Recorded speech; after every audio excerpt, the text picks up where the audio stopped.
जय हिंद साथियों, आप सभी का स्वागत है शाइन वाईटी क्लासेस में। अपर निजी सचिव भर्ती के लिए हिंदी शॉर्ट हैंड की 80 शब्द प्रति मिनट गति से डिक्टेशन 10 सेकंड में शुरू होगी। डिक्टेशन 5 मिनट और शब्द 400 होंगे।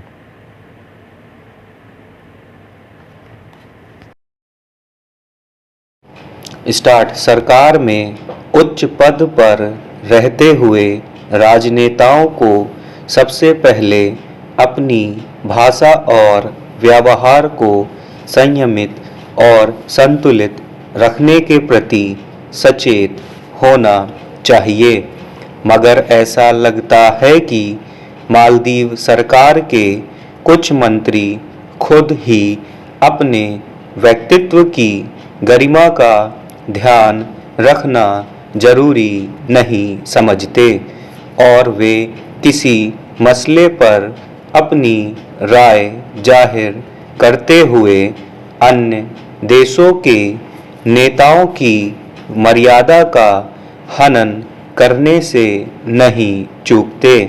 दरअसल भारत के प्रधानमंत्री और लक्षद्वीप को लेकर उनके अनुभवों के संदर्भ में मालदीव सरकार के कुछ मंत्रियों ने जैसी बातें की, वे न केवल अपरिपक्व प्रतिक्रियाएं थीं, बल्कि कई लिहाज से आपत्तिजनक भी थीं।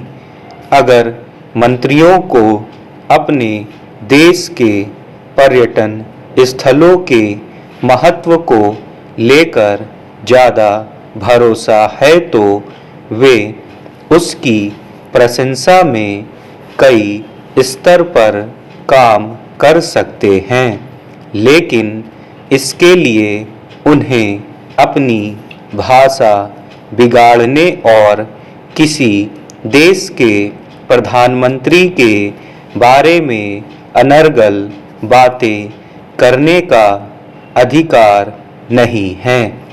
अफसोसनाक है कि मालदीव के मंत्रियों को जिम्मेदार पदों पर रहने के सलीके और अपनी बात कहने के तरीके को लेकर न्यूनतम गरिमा का ध्यान रखना जरूरी नहीं लगा।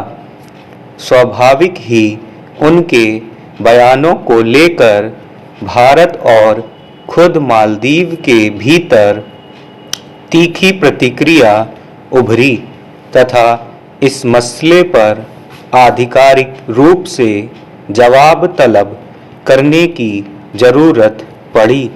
गौरतलब है कि सोमवार को भारत में मालदीव के राजदूत को विदेश मंत्रालय ने तलब किया और वहां के कुछ मंत्रियों द्वारा सोशल मीडिया पर की गई टिप्पणियों पर गंभीर चिंता व्यक्त की गई। भारतीय जनमानस में भी इस मुद्दे पर आक्रोश उभरा। मामले के तूल पकड़ने पर मालदीव सरकार ने संबंधित तीनों मंत्रियों को निलंबित कर दिया। अव्वल तो किसी व्यक्ति या नेता के भीतर ऐसा विवेक खुद होना चाहिए कि उसके विचार, उसकी भाषा और अभिव्यक्ति परिपक्व हो और वह अपने साथ साथ दूसरों की गरिमा का ख्याल रखने का जरिया बने। सरकार में मंत्री बनने के साथ भी नेता पर यह अतिरिक्त जिम्मेदारी आ जाती है कि उसकी गतिविधियों से लेकर बयान तक से खुद उसकी सरकार और उसके देश के लिए कोई असहज स्थिति न पैदा हो। अगर ऐसा स्वाभाविक तरीके से नहीं होता तो उसे अपने पद की जिम्मेदारी और गरिमा के मुताबिक बर्ताव करने का प्रशिक्षण दिया जाना चाहिए। मालदीव के मंत्रियों ने बिल्कुल बचकाने और बेलगाम तरीके से जिस तरह अपने बातूनी होने का परिचय दिया, वह भारतीयों के लिहाज से आपत्तिजनक था।